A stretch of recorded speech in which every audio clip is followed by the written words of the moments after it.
Hi viewers, நம்ம இன்னைக்கு கார சட்னி எப்படி பண்றதுன்னு பார்க்கலாம். இது ரொம்ப ஈஸி, சீக்கிரமாவும் செஞ்சிடலாம். இட்லி தோசைக்கெல்லாம் ரொம்ப நல்லா இருக்கும். இது அடுப்புல வச்சு சமைக்கிறதுல ஒண்ணுமே இல்லை, மிக்சியில் போட்டு ஆட்டுறது தான். இதுக்கு தேவையான பொருட்கள் என்னன்னு பார்க்கலாம். 2 தக்காளி எடுத்து கட் பண்ணி வச்சுக்கோங்க. 3 பெரிய வெங்காயம் எடுத்து இந்த மாதிரி நறுக்கி வச்சுக்கோங்க.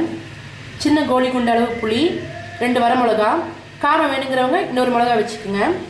தாளிக்கிறதுக்கு கடுகு, உடைச்ச உளுத்தம் பருப்பு 1/2 டீஸ்பூன், கருவேப்பிலை.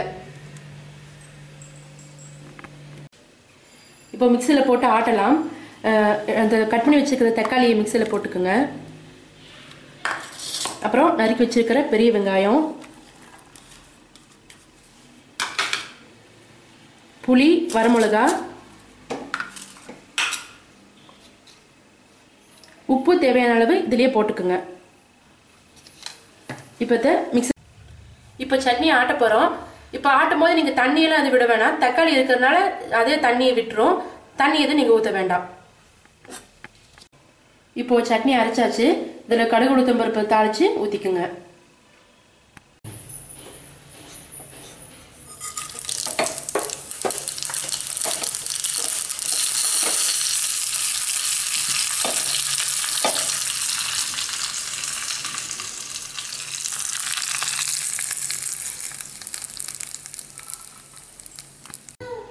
இப்போ இந்த கார சட்னி ரெடி ஆயிடுச்சு.